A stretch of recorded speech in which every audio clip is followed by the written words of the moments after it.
ప్రవర్తన.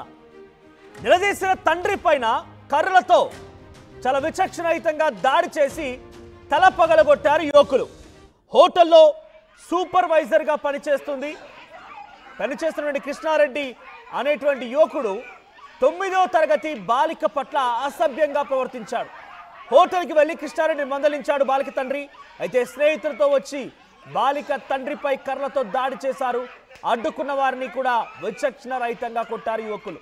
రాజకీయ పలుకుబడితో యువకులని రక్షిస్తున్నారని బాధితులు ఆరోపణలు వ్యక్తం చేస్తున్నారు. ఇక్కడ కృష్ణారెడ్డి అనే వ్యక్తి ఓ హోటల్లో పనిచేస్తూ ఉన్నాడు. అయితే ఆ వ్యక్తి మైనర్ బాలిక 9వ తరగతి చదువుతున్నటువంటి ఆ బాలిక పైన విచక్షణ రహితంగా ప్రవర్తించడంతో, అసభ్యకరంగా ప్రవర్తించడంతో ఆ యువకుడిని కృష్ణారెడ్డిని మందలించేందుకు బాలిక తండ్రి ఆ హోటల్కి చేరుకున్నాడు. అంతలోనే ఇతర స్నేహితులతో కలిసి కృష్ణారెడ్డి విచక్షణరహితంగా దాడి చేసి ఆ తండ్రి పైన దాడి చేసి తల పగలగొట్టాడు. ఆ విజువల్స్ మనం చూస్తున్నాం. సో కింద ఇక్కడ కనబడుతున్నటువంటి ఆ రెస్టారెంట్లోనే, ఆ హోటల్లోనే కృష్ణారెడ్డి పనిచేసే హోటల్ అదే. రైట్ సైడ్ విజువల్లో మనకు కనిపిస్తోంది బాలిక తండ్రి. బాలిక పైన అసభ్యంగా ప్రవర్తించడంతో మందలిద్దామని వెళ్ళినటువంటి కృష్ణారెడ్డిని ఆ తండ్రి కృష్ణారెడ్డిని మందలిద్దాం వెళ్ళాడు. కానీ కృష్ణారెడ్డి మాత్రం తన తోటి యువకులతో మిత్రులతో కలిసి బాలిక తండ్రి పైన విచక్షణరహితంగా దాడి చేసి తల పగలగొట్టాడు. ఒకసారి ఆ విజువల్స్ చూద్దాం.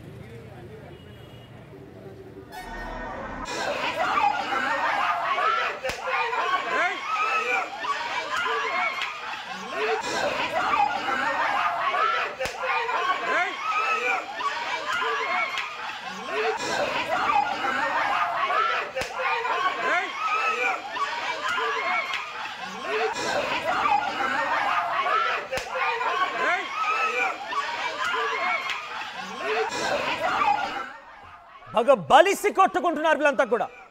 9వ తరగతి ఆ పాప పైన అసభ్యంగా ప్రవర్తించడం అంటే ఏంటి? హోటల్లో పనిచేస్తున్నాడు, కాయ కష్టం చేసి సంపాదిస్తున్నాడు, ఏదో కుటుంబాన్ని పోషించుకొని నీ బతుకు నీవు బతకక ఆ 9వ తరగతి చదువుతున్న అమ్మాయి పైన ఏంది పిచ్చి ప్రవర్తన? అయితే ఏ తండ్రికైనా డెఫినెట్గా తన కూతురు చెప్పిందంటే డెఫినెట్గా కోపం, ఆవేశాలు, ఆగ్రహాలు ఉంటూ ఉంటాయి. అక్కడికి వెళ్ళిపోయి కృష్ణారెడ్డిని మందలిద్దామని వెళ్ళిన తండ్రి పైన మరికొంతమంది స్నేహితులతో కలిసి కృష్ణారెడ్డి ఈ రకంగా దారుణంగా దాడి చేయడం, కొట్టడం అందరికీ కూడా ఒక్కసారిగా ఆందోళన గురి చేస్తోంది. ఆ తండ్రి తల పగిలిపోయింది. ఆ బాలిక తండ్రి తల పగిలిపోయి ఆసుపత్రిలో చికిత్స తీసుకుంటున్నాడు. ఆర్టీవీతో మాట్లాడుకొచ్చారు ఆయన ఏం మాట్లాడారో చూద్దాం. కింది దిగినాము. వాళ్ళు లేడీస్ ఆ హోటల్లోకి వెళ్ళి లేడీస్ వచ్చి వాళ్ళతో పాటు ఒక 7-8 మంది తీసుకొని వచ్చి నన్ను ఆయనను ఇద్దరిని ఏం మాట్లాడతలేదు, ఏం లేదు, దబదబ కొట్టేస్తున్నారు అంతే. దేని విషయంలో కొడుతుంది? దేని విషయంలో అంటే స్టార్టింగ్ నుంచి అంటే క్లియర్గా మా పాప, మా మిస్సెస్, మా 2 కొడుకులు ఊరికి వెళ్ళి వచ్చిండ్రు. మేము బ్యాగ్ ఉన్నది లగేజ్, నేను తీసుకొని లగేజ్ వెయిట్ ఉన్నది కదా అని తీసుకొని నేను ముందు మెట్లు ఎక్కుతున్నా. లగేజ్ తీసుకొని ఎక్కిన తర్వాత వీళ్ళు ముగ్గురు వెనకకెళ్ళి వస్తున్నారు. ఫస్ట్ ఫ్లోర్ వెనక నుంచి వస్తున్నారు. అయితే మా పాపకు ఆయన చూసి కన్ను కొట్టి ఇట్లా పిలిచిండంట. ఇంట్లో నేను లగేజ్ పెట్టిన తర్వాత మా పాప ఏం చేసిందంటే నాకు చెప్పింది, డాడీ ఆయన కన్ను కొట్టి ఇట్లా పిలిచిండు నాకు అని చెప్తే నేను పోయి అడిగిన, ఏంద్రా ఇదే నా కథ, నీకు లేదు అక్క చెల్లెళ్ళు అని చెప్పి నేను అడిగి 2-3 దెబ్బలు కొట్టిన. నిజం చెప్తున్నా, ఉన్న నిజం చెప్తున్నా. 2-3 దెబ్బలు కొట్టిన తర్వాత ఆయనకు అది ఏమైందో తెలియదు. నెక్స్ట్ ఇక అది అయిపోయింది. నేను స్నానం చేసుకున్నా, నైట్ డ్యూటీ చేసి వచ్చింది. నేను స్నానం చేసుకొని కిందికి వచ్చిన తర్వాత ఇక ఆడ వాటర్ ప్లాంట్ అక్రమ్ భాయ్ ఉన్నాడు కదా, వాళ్ళతో డిస్కషన్ జరుగుతున్నదంట. కొట్టిండంట మా వానికి అది ఇది అని జరుగుతుంటే సరే అని వాళ్ళు మాట్లాడుతున్నారు. దాంట్లో రెస్టారెంట్లో మాట్లాడుతుంటే సరే మాట్లాడుతున్నారు కదా అని అనుకున్నా. ఎవరికైనా నాకనే కాదు, నాకు జరిగింది వేరేళ్ళకి జరగకూడదు. నాకు కూతురు, నాకు బాధ అనిపించింది. 2 దెబ్బలు కొట్టినా నేను. ఇది నిజం నేను చెప్పేది.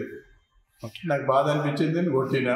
ఒకసారి కొడతా ఇంకా సంపేసిన కూతురికి అన్నారు కాబట్టి నేను కొట్టినా.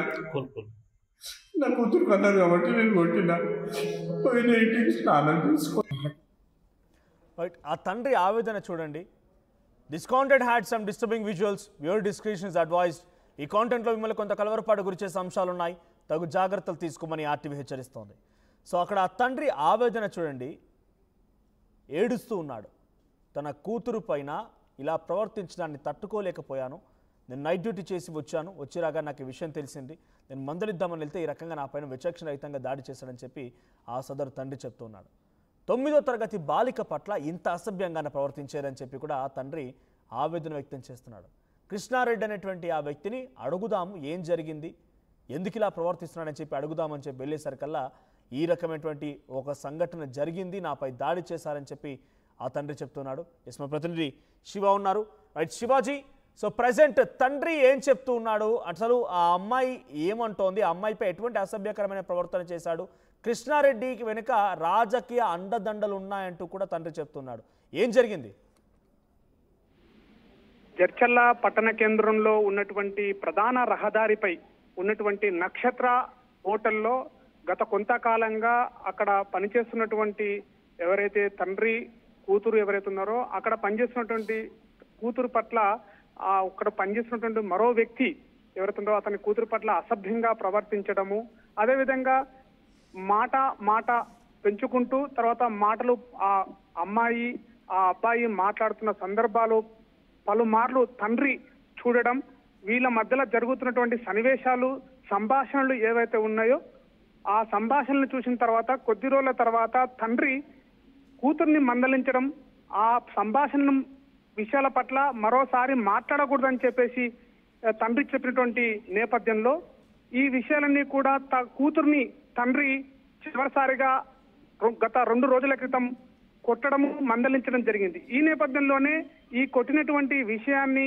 ఆ అబ్బాయి చేసినటువంటి వెకిలి చేష్టలు చేసినటువంటి అబ్బాయికి తెలియడంతో తన యొక్క బాలిక పైన కన్న తండ్రి దాడి చేసిన విషయం తెలుసుకున్నటువంటి విషయం పైన వెంటనే కర్రలతోటి వచ్చి అతనితో పాటుగా కొంతమంది వ్యక్తులు వచ్చి తన దాడి చేయడం. శివాజీ, ఇక్కడ ఆ అమ్మాయి అబ్బాయికి యువకుడికే సపోర్ట్ చేస్తోందా, కృష్ణారెడ్డికి ఆ అమ్మాయికి మధ్య అంటే ఏంటి? ఆ అమ్మాయిని తండ్రి మందలించుకుంటే వీళ్ళకి వచ్చినటువంటి ఇబ్బంది ఏంటి?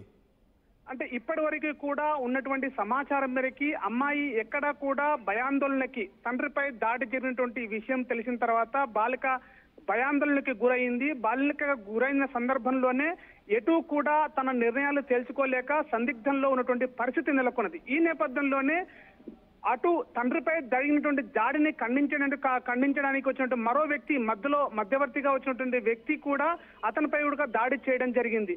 దీని వెనకాల తండ్రి మరుమాటు కూడా ఆ కూతురుతోటి తన యొక్క కూతురు చేసినటువంటి సంభాషణలో అబ్బాయితోటి మాట్లాడకుండా ఉండకూడదు, ఇలాంటి చేష్టలు ఇలాంటి సంభాషణ మంచిది కాదు అని చెప్పేసినటువంటి సందర్భంలోనే తండ్రి నాపై దాడి జరిగింది అని చెప్పేసి కూతురు కూడా అలాంటి మాటలు చెప్పడానికి కూడా సందర్భానికి అక్కడికి ఆ కూతురికి ఆ బాలికకి రావడం లేదు. తనపై జరిగినటువంటి కృష్ణారెడ్డికి ఆ అమ్మాయికి పరిచయం ఏంటి? వారిద్దరు ఎందుకు మాట్లాడుకున్నారు? అసలు ఎన్ని రోజులుగా వారిద్దరు మాట్లాడుకుంటున్నారు? ఈ ఘటనను గమనించిన తండ్రి తన కూతుర్ని మందలించాడు, ఎక్కడ కూడా అబ్బాయిని క్వశ్చన్ చేయలేదు. సో కూతుర్ని మందలించిన తర్వాత మళ్ళీ కూతురు వెళ్ళి చెప్పిందా ఈ రకంగా మా నాన్నను కొట్టాడని చెప్పి? ఆ యువకుడికి ఎవరు చెప్పారు? మళ్ళీ ఇన్ఫర్మేషన్ ఎవరు ఇచ్చారు? అంటే కూతురు వెళ్ళి తన నాన్న ఇలా ప్రవర్తిస్తున్నాడు